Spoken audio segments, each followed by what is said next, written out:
And we have a very, very important topic that we're talking about today. We're looking at the birth parent perspective. I know we have a lot of families that are choosing to adopt. And there's all different types of ways that people adopt, different age ranges that people adopt. But we really want to take this opportunity to look at the perspective from birth parents, those who have made a choice to give up their children for adoption, and what that narrative looks like. So we have two very, very special people today, Mr. DeAndre Wells and his wife, Crystal Wells. Welcome, welcome, welcome. Thank you. Thank you. So can you tell us a little bit about? In high school, obviously, I was dating a young lady, same age. She was 15 years old, and we had a child, and she got pregnant, and we did not immediately share this information with anybody in our family, just due to the fact that, you know, I'm a 15-year-old kid. She's a 15-year-old kid. You know, you really don't realize how the magnitude of that until you look back. Now I'm 41. You know, I look at my daughter, who's now turning 15 in October, and I can't imagine her having a child. So, you know, I look at it now, and I'm, you know, really just, you know, blessed to have been able to get through that on the other side. So when we had our son, his name is Joshua. Again, we didn't share this with my side of the family for fear of, you know, rejection, and which there really was no rejection. Again, that was just the fear of a 15-year-old little boy, not knowing what the response was going to be. And so I tried to put it in my hands, and the young lady that I was dating at the time, her mom really just took control of the whole adoption process, and which included a judge and a family nursing or church community that came alongside and helped us with the process. The process that we went through wasn't as strenuous as I thought it was going to be. We were given the choice to choose the family, and we were given families that were searching and in need of children who couldn't have children. And so we were given the task to you know, read through hundreds of letters from families who are similar from the Cade Foundation, who are looking and cannot have children and who are looking to adopt. And so, you know, we were privileged. We felt that, you know, here we have this gift of love to give to a family. And we chose a family that were both PhDs and worked at the college there locally at Michigan State University, where we're from. And Josh was blessed to be in their hands. And in the process of the adoption, we discovered that his adoptive father was also adopted.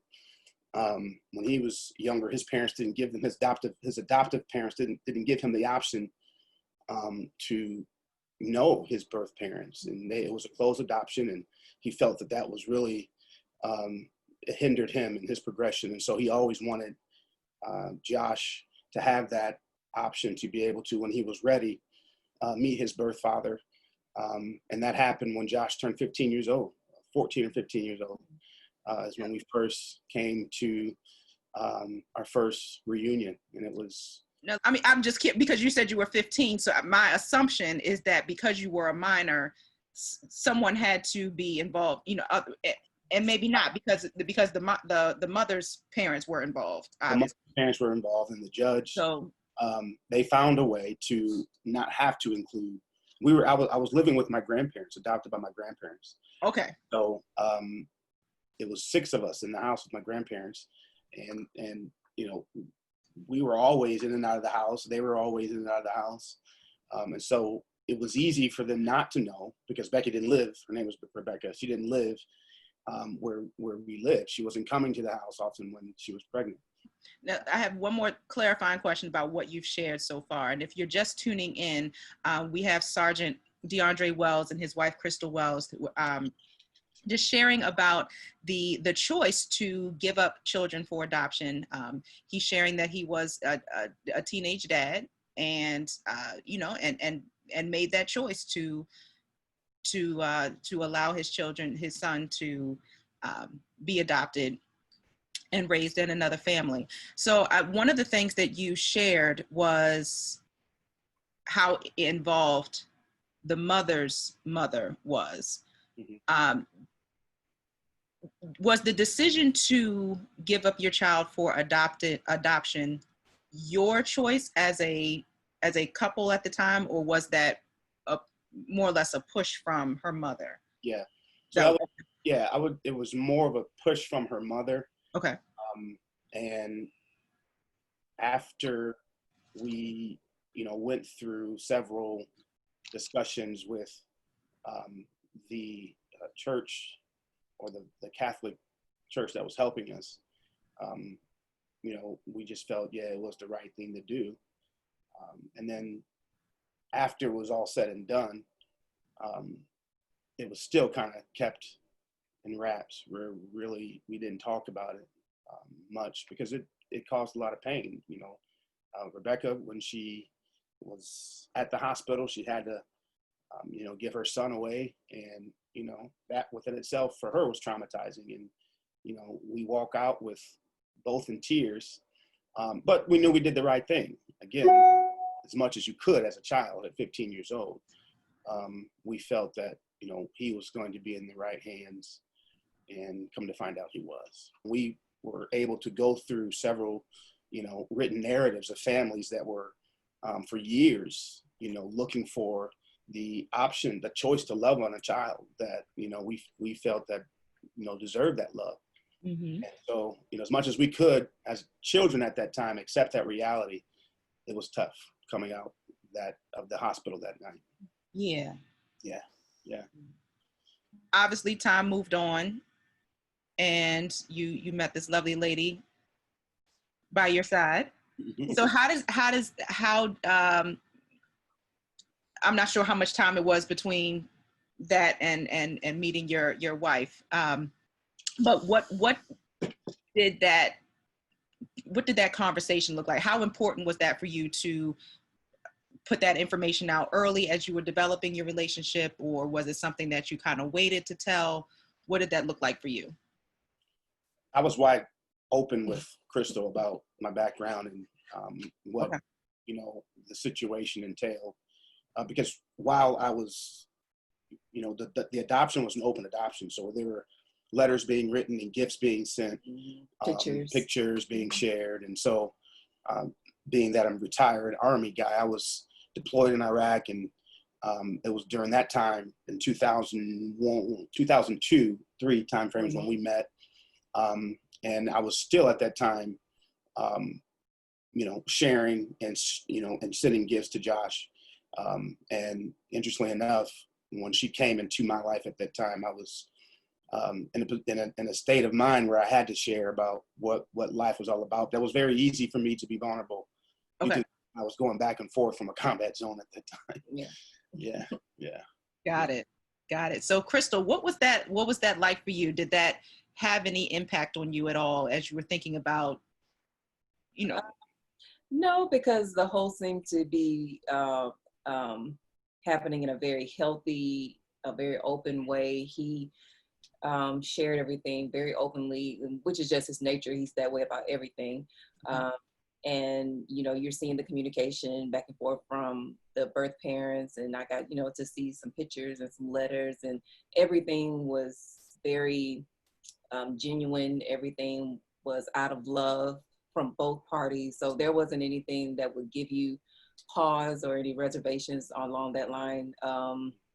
It was something that was beautiful about, his life, because I'm sure it was a very hard situation to be in for everyone involved, and to see all of them just trying to move forward in a healthy way and do what was best for the child. And the adopted parents were patiently waiting for Joshua to be ready. They weren't trying to push it on him or anything of that nature. They were waiting for his go, but they were letting him know who DeAndre is and was, and again, just trying to do everything in the most helpful way possible. So it wasn't an issue. Yeah. Nice. Now you said you first met Joshua when he was about 14 or 15 years old. Correct. Okay. So, Crystal, were you in the picture at that point? Yes, we had been married. We had both of our girls. They were little girls at the time. So I want to say they were like toddlers. Mhm. Yeah. Old enough to know. Yeah.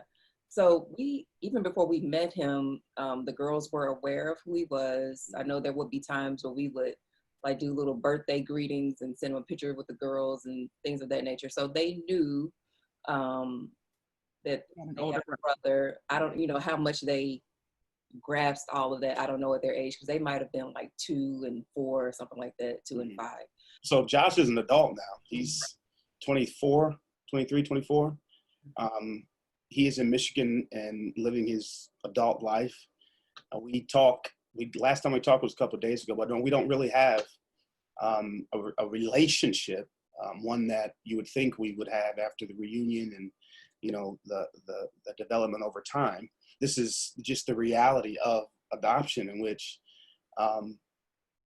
he's an adult and he has a different journey in life, and that journey may or may not include me, which is okay for both of us, I would think, because we're both open to the reality that he was in good hands. Like, he's not searching for a father in me, if you will. Right. And that takes the pressure off of me trying to be what I could have been if I kept him. But also, we're aware that there's a lot of emotional tangibles that come with this, and as we progress in our own individual lives, we've had to contend with that. We've had to contend with what comes after the reunion. You go back home, and you really have to. Everything comes back to the reality of what just happened, and it all the adrenaline and everything is slowed down, and you're like, oh man, this is really something we have to work on, because we're on 2 different planets, if you will. And the question you have to ask yourself, and this is why many people probably keep the door closed, the question you have to ask yourself is, do I really want to make myself emotionally available for that relationship? And we made ourselves available from 50, because he was a young kid. I made sure that he met me and he knew what I was about. And so I would say from 15 to about when he was 19, 20 years old, that was there. But now that he's a dog gone and living on, we don't talk as much, but the awareness is there that he loves me, I love him. The kids are fully aware that the relationship is there, that they have a brother.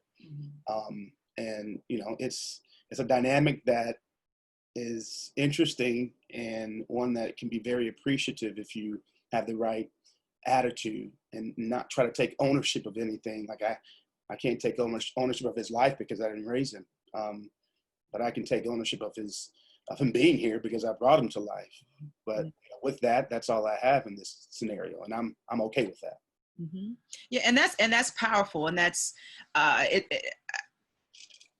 it sounds like you well, maybe I'll ask, did you go through your own mental health support through this process? Before or after? At any point from 15 on? No, you did not. Okay, because you have a very mature way of looking at this, and just looking. I would say eventually, yes. I'll take that back. Yeah. Eventually, I had to find help, because it did all catch up to me. It did all. Okay. Eventually caught up to me to where, I had to seek help, and I had to intently deal with it on a daily basis. Not to mention the trauma from childhood to the military. Right. Now the reintroduction of my son, and it was a lot of intent work. It was tough. Yeah. And I can only but thank you so much for all that you shared, and just for continuing to be open, and we are grateful for you. To all of our viewers, thank you so much for continuing to support the Cade Foundation and Coffee with Cade.